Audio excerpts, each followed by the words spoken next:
Bonjour à toutes et à tous, bienvenue dans cette toute nouvelle émission qui remplace Figures et portraits mandréens. C'est un format mensuel et ça va s'appeler le rendez-vous mandréen. Comme le nom l'indique, qu'est-ce qu'on va faire dans ce rendez-vous ? Bien, des reportages, des publi-reportages, des clips musicaux et des recettes de cuisine. C'est une idée de Gilles Vincent dont on parlera dans un petit moment. Bref, une multitude de talents locaux. Dans un petit instant, on commence l'émission avec le numéro 1, générique.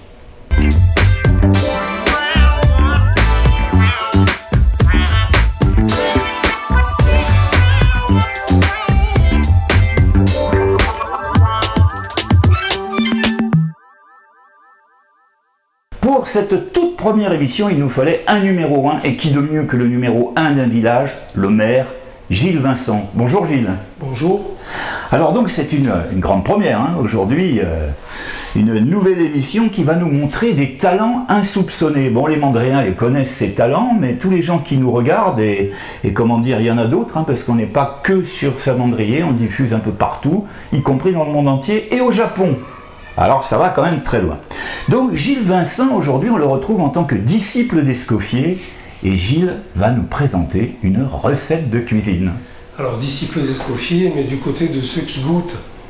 J'ai pas la prétention d'être un cuisinier, et en fait, la veste de cuisinier que je porte m'a été offerte par le grand patron des disciples d'Escoffier de la région, Raymond Macario, qui nous fait la bouillabaisse. Il a vu depuis longue date que je prenais plaisir à faire la cuisine, et il m'a donc offert cette veste. Alors question, depuis quand tu cuisines, Gilles ? Depuis très jeune. Depuis très jeune, parce que j'ai eu une dame que j'appelais ma grand-mère qui faisait la cuisine, qui avait été elle-même formée par une cuisinière. Et je prenais plaisir à regarder ce qu'elle faisait. Et 20 ans, 30 ans, 40 ans plus tard, j'ai des souvenirs qui me sont revenus de recettes qu'elle me faisait. Et donc, aujourd'hui, je vais vous présenter une de ces recettes.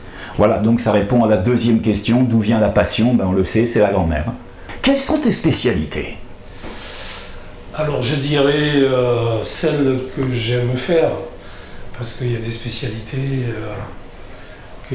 qui sont quelquefois plus difficiles à faire. D'abord, je ne fais pas de pâtisserie. La pâtisserie, il faut peser au gramme près, alors que moi, j'aime bien innover.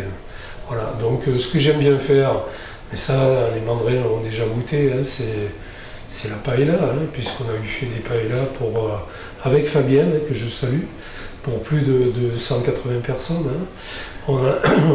J'aime bien faire la dogue de poule, les moules farcis que j'ai appris récemment à faire avec Serge, un ami, et puis les calamars farcis, enfin tout ce qui touche un petit peu à notre cuisine provençale. Et puis il y en a deux que j'adore, c'est la raito.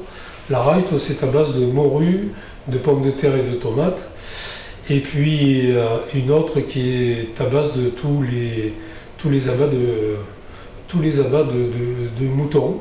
Bon, et alors aujourd'hui, qu'est-ce que tu nous prépares ? Alors aujourd'hui, c'est la polenta, mais la polenta façon piémontaise, puisque la cuisinière qui l'avait appris à ma grand-mère était originaire du Piémont. Donc c'est à base de saucisses. Alors ici de lapin, de champignons, et donc quoi de mieux que nos champignons les safranés. Puis après, la polenta, c'est-à-dire du maïs. Eh bien c'est parti. C'est parti. Alors la première chose, il faut aller cueillir les tomates de l'Ermitage, c'est la fin, mais elles vont m'aider à faire la sauce. Je viens de les cueillir, donc elles sont toutes fraîches. Donc premièrement, c'est les oignons. Donc couper des oignons. Sans pleurer. Alors moi je pleure jamais. Je pleure jamais sur les oignons. Mais ça c'est dans la cuisine, notamment provençale, il y a toujours de l'oignon. Si c'est du poisson, c'est des oignons particuliers, mais sinon il y a toujours des oignons. Il y a de l'ail, donc vous verrez qu'à un moment je vais mettre de l'ail. Il y a un bouquet d'herbes avec du thym, du romarin, du pèvre d'ail. et une feuille de laurier. Voilà. Donc dans un premier temps, on va faire roussir les oignons. Alors c'est pas la peine de les découper en toutes petites tranches. Il faut rajouter de l'huile d'olive, pareil, qui chez nous est un des ingrédients majeurs. Et les indispensables. voilà, on va faire revenir nos oignons. Donc ensuite, il faut s'occuper des saucisses. Donc c'est de la saucisse de Toulouse. Hein. Moi, je préfère une saucisse en couronne. Voilà, parce que ça permet au jus de sortir. Donc il faut couper l'équivalent d'une part. Alors, elles viennent d'où les saucisses? Alors, Toulouse, j'ai un producteur, hein, donc chez qui je vais chercher. Ah ouais. Quand je passe par là-bas.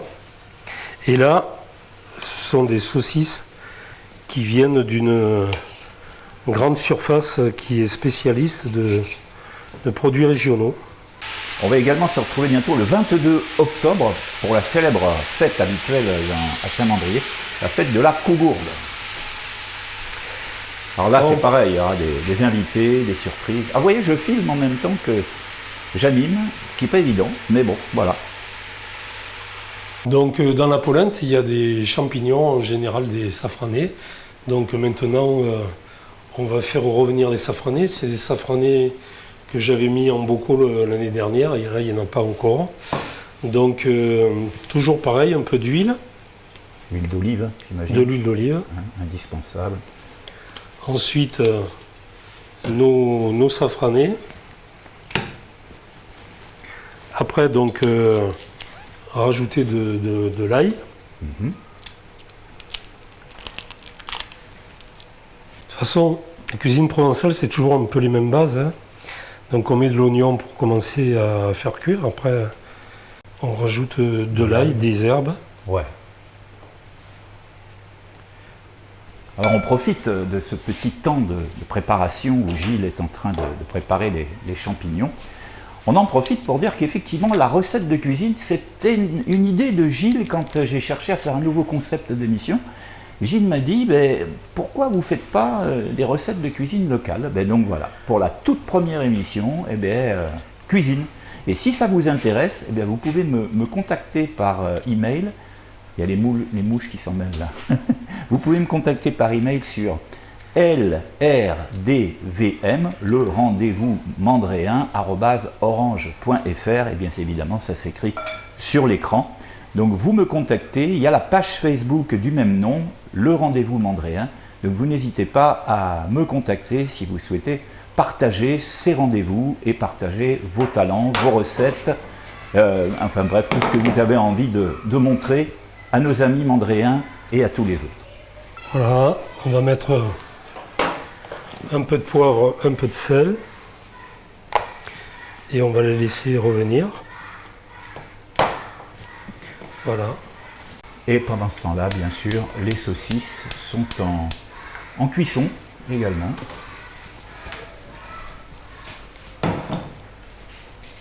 Alors les temps de cuisson, il faut les synchroniser, parce que les saucisses, c'est un peu plus long. Mais on voit tout de suite, les saucisses, c'est facile. Donc voilà, et les champignons aussi, on verra tout de suite quand ils seront prêts. Donc j'ai mis deux gousses d'ail. Alors voilà, j'ai préparé mon petit, comment on peut dire ça, fagot. Le fagot, ouais. Le fagot d'herbe provençale, il y a du thym, du romarin, du pèbre d'ail et une feuille de laurier. Et moi, dans ma recette, je rajoute toujours un petit peu de céleri. Ça rehausse le goût. Alors le mélange dans les saucisses. Du céleri. Alors, une petite branche de céleri, c'est tout. Ça commence à être bien. Et donc, dans ma recette, et donc la recette de ma grand-mère Anaïs, dans le Piémont, ils mettent du lapin. Et donc, hier soir, j'ai préparé mon lapin. C'est des petits morceaux, Ouais. Et donc il y a un lapin entier, mais coupé en petits morceaux, Ouais, c'est très riche, hein, comme. qu'on va mettre avec les saucisses. Et je mets aussi la tête, ensuite on enlèvera, mais c'est uniquement pour le goût. Montrer, ou pour montrer, non? Pour le goût. Pour le goût. Donc je suis allé cueillir les dernières tomates de l'Ermitage. Elles sont nettoyées. Et maintenant on va les découper en petits morceaux. En enlevant bien évidemment tout ce qui est pas bon. Donc l'objectif, me revoilà, l'objectif de l'émission et de cette émission sur la cuisine aujourd'hui avec Gilles Vincent, c'est bien évidemment que vous essayez de reproduire chez vous cette recette. Ah ben oui, et puis à l'occasion, pourquoi pas m'inviter pour la goûter. Et ben voilà, l'invitation est donnée. Un autre rendez-vous. C'est dommage de laisser perdre ces tomates, hein. Ça serait effectivement très dommage. Parce que c'est de la tomate fruitée, c'est pas comme ces tomates qu'on achète dans les supermarchés qui sentent rien, qui sentent la flotte, on va dire, hein, il faut le dire. Là, on a vraiment le goût de la tomate avec ce côté un peu piquant, c'est pas le mot, mais fruité, relevé. Et pendant ce temps, les champignons, ils vont être prêts, je pense, non? Oui, d'accord. Ils ont l'air bien partis. Alors Gilles, quel vin nous conseilles-tu avec cette recette? Un vin de Provence ou un vin italien, hein, du Piémont. Moi, je suis de ceux qui disent toujours qu'il faut des vins qui sont cultivés dans le même endroit où on fait la recette. Eh oui, pour les harmonies des saveurs. Voilà, après, c'est une question On a des marques à conseiller, enfin des marques, non, des références de vin italien, par exemple. En Italie, moi, je connais pas bien, mais je sais qu'il y a du vin piémontais qui est très bon. Est-ce que le Lacrima Christi, c'est pas ça? Non, je connais pas. Je connais pas les vins italiens. Bon. Mais je suis sûr qu'il y a des vins italiens qui viennent du Piémont qui sont très bons. Hein. En tout cas, un grand merci déjà quand même pour cette première émission, d'avoir insufflé l'idée de base. Hein, parce qu'on en avait parlé bien avant les vacances, du nouveau concept pour remplacer l'émission Figures et Portraits Mandréens. Figures et Portraits Mandréens qui, je vous le rappelle, était une émission hebdomadaire qui demandait pas mal d'énergie surtout, et qui commençait peut-être à s'essouffler un petit peu sur la fin, parce que toutes les semaines, trouver une personne qui accepte d'être interviewée, ben c'est pas toujours évident. Alors là, avec ce nouveau concept, on va prendre du temps. Ça sera un mensuel, on aura le temps d'aller encore plus dans les détails pour rencontrer des personnes de talent, bien évidemment. Alors là, on va rajouter quand même... On rajoute de la sauce tomate, mais je fais très attention. Je suis allé chercher de la sauce tomate qui est originaire de Provence. Donc moi je mets 4 boîtes de tomates. Qui vont donc se fondre avec les petits morceaux de tomates ça va cuire de l'Ermitage. Hein. Ça va cuire doucement avec les tomates de l'Ermitage et les saucisses. Je vais rajouter un peu de persil, ça donne du goût. Et il ne faut pas l'oublier, notre petit fagot. Le fagot. Qu'on va enfoncer. Voilà. Allez hop, en plongée direct. Et voilà, normalement, c'est prêt. On la répand dans un plat. On met le plat au four juste avant de manger. Et après, on fera des petits carrés qu'on mettra dans les assiettes pour manger avec ce qu'on vient de préparer. Voilà. Alors Gilles, après cette recette, quelques petites questions personnelles, comme je les pose à tous nos invités. Quelles sont tes qualités et quels sont tes défauts? Alors je ne sais pas si c'est un défaut ou une qualité, mais j'ai un fort caractère. Ouais, Hein, c'est une qualité, surtout pour la fonction occupée. C'est important. Et bon, je défends avec opiniâtreté mes valeurs, hein, ou les valeurs qu'on peut partager avec d'autres. Alors si on dit que c'est à la fois une qualité et un défaut, ben, j'ai répondu aux 2 questions. Absolument. Et qu'est-ce que tu aimes le plus dans la vie et qu'est-ce que tu détestes le plus dans la vie? Je déteste le plus le stress. Ah. Hein, et, ne pas pouvoir faire ce qu'on a envie de faire. Bon. Pour moi, c'est stressant. Et ce que j'adore le plus, c'est être en famille. La famille. Eh bien écoute, un grand merci Gilles. Et puis quant à nous, le rendez-vous Mandréen, on l'a dit, ça va être une émission mensuelle. Vous pouvez nous retrouver sur le site Facebook, la page Facebook qui s'appelle du même nom, le rendez-vous Mandréen. Pour nous écrire, on l'a dit tout à l'heure, c'est LDRVM, le rendez-vous Mandréen, @orange.fr. Puis surtout, vous n'oubliez pas de vous abonner à la chaîne en appuyant sur le petit bouton abonner, parce que tous ceux qui étaient sur Figures et Portraits Mandréen, il faut basculer sur cette nouvelle chaîne, et puis pour ne rien manquer du fil de l'actualité, vous appuyez sur la petite cloche des notifications, comme ça vous saurez à chaque fois ce qui va arriver le mois prochain. Donc on se dit au mois prochain. Merci, à bientôt.